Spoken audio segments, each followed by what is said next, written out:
"Hello, my name is Emily Parker, and I have something heavy on my chest that I've kept hidden away for way too long. Just hang with me before you start jumping to conclusions. I never thought that I would ever find myself in this kind of situation, and I still can't believe how fast it got away from me.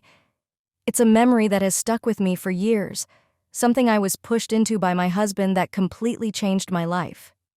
It started a few years ago. My husband, Mike Davis, and I had been married for almost 12 years. Like any couple, we'd had our share of ups and downs, but I never thought this would happen. Mike was a good guy, always had been, but something changed over the years. He started pulling away, bossing me around, being less cuddly. I brushed it off, thinking that it was just work stress building up, but deep within myself, I knew that something was amiss. There was one night, Mike came home from work with this strange aura. He was unnaturally happy, though, and something was wrong the way he glanced at me, as if it didn't feel natural. We had dinner like usual, and as I was going to get ready to clean off the plates, he told me to sit down again. He had a heavy undertone of seriousness in his voice, so I complied. My heart began racing, like I knew this wasn't going to be a friendly conversation. "I've been thinking," he said, his eyes avoiding mine. "There's something I need to say to you." I nodded for him to continue. But what he did next, far from what I'd anticipated. He told me that he wanted to shake things up in our relationship, that he'd been feeling bored and felt that we needed to do something other than what we were doing. I thought he was referring to a weekend vacation, or maybe some couples therapy to reheat the romance. No way. What he had in mind was beyond out there. "I'm seeing two guys," he told me, flat out. "They're coming over this weekend." I just stared at him, totally confused at what he was telling me. Was this a joke? Some kind of twisted prank? But his face was serious. My stomach fell, and this feeling of nausea swept over me. "Two guys? What are you talking about?" I stammered, trying to get the words out. "They're my buddies," he said, like no big deal. "We're going out with them tonight." I was speechless. My hands shook as I attempted to piece it all together. This was not my Mike. This was not the man to whom I promised to stand by my side for the remainder of my life. He was talking about inviting two strange men into our house, into our marriage, like it didn't matter. The mere thought of it made me sick, but worse still, I felt stabbed in the back. How could he even consider it? "Mike, are you serious right now?" I was finally able to spit out, my voice trembling with shock and outrage. "This is not us. Why on earth would you even—" But he cut me off before I could even get the words out. "Emily, this is real," he growled, his tone cutting. "You have to understand that it's something I want, something we need." I couldn't believe what I was hearing. I loved Mike, but I just didn't understand why he would pressure me into doing something so whacked, something that would ruin all that we'd built. I said no, flat out, that I was not going to do it. I thought that would be it, that he'd wake up and leave it alone. Wrong.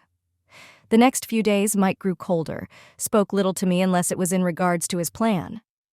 Started coming in late, and when I asked him where he'd been, he'd just wave it off with flimsy excuses.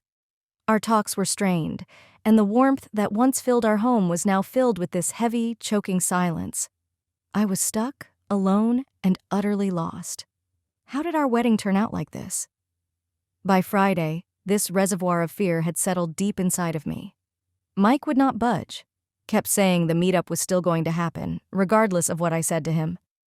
I thought about cutting out, grabbing a bag and walking, but I didn't. As much as I hate to admit it, part of me still clung to the man I believed I knew, assuming this was some bizarre phase we could fix. I wasn't ready to leave our life behind, but I couldn't either force myself to play along with his scheme. Saturday night arrived too soon. The boys, Mike's so-called friends, were here at exactly 8 p.m.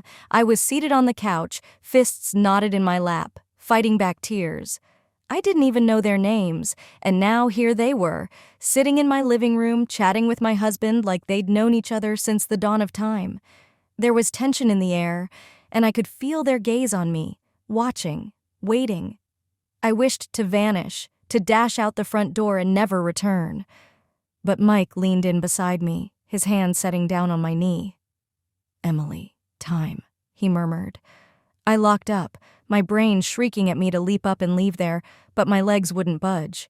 His hand weighed as much as a boulder, keeping me immobile. I couldn't look at him, and no, how was I staring at the two men standing in front of me? My heart pounding, walls closing in on me. "Emily, please," Mike repeated, his tone low, close to pleading.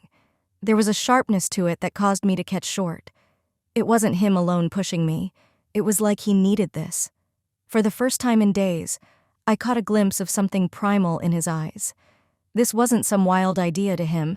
It was about control, about power, and something else I couldn't quite put my finger on. But that didn't make it okay. None of this was okay. "I can't do this, Mike," I finally whispered, my voice shaking. "This isn't us." He heaved a deep sigh and settled back, rubbing at his forehead as though exasperated. "You think I want this?" he grumbled to himself, not so much to me. "I'm doing this for us, Emily, don't you understand?" "No, you're not," I retorted a little fiercely, discovering some flame in me. "You're doing this for you. You've changed, Mike. This isn't about us anymore. This is about you getting control." I swear for an instant I saw guilt flash across his face, but it was gone. He bristled instead, rose to his feet, and paced the floor like a man lost. I wished I could rattle him out of it, bring him back to the man he once was, but I had no clue how. We were a mile or two from where we started, and I didn't know if it was even possible for us to go back. The silence stretched on until one of the boys, let's call his name Ethan, cleared his throat. He was aware of the tension, but he was restless as well. "Look," he said in a firm but direct tone, "if this isn't happening, we probably should head out." I eyed him, truly seeing him for the first time. He wasn't what I'd pictured. Calm, courteous, almost sympathetic. I'd pictured them as creeps in my head, but they were normal people.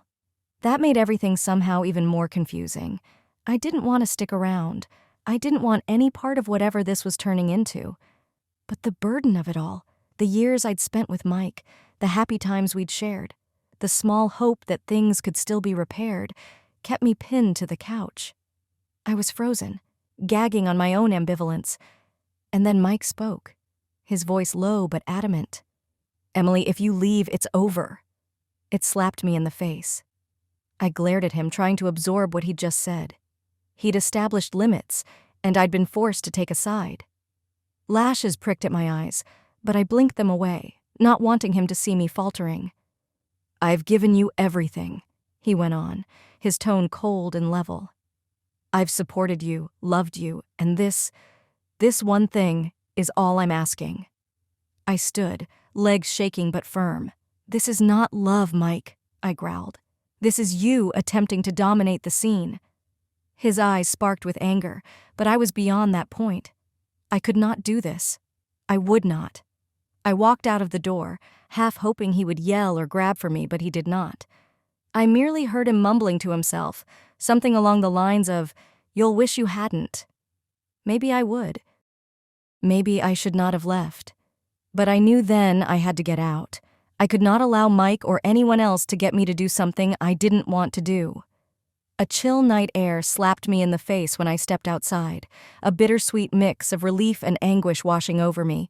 My legs carried me down the block, my head in a daze. Where was I going? What was next? I didn't know what, only this raw pain of betrayal and loss. I walked around what seemed like an eternity before I ended up at my best friend Lauren's house. I knocked on the door, hoping she'd answer.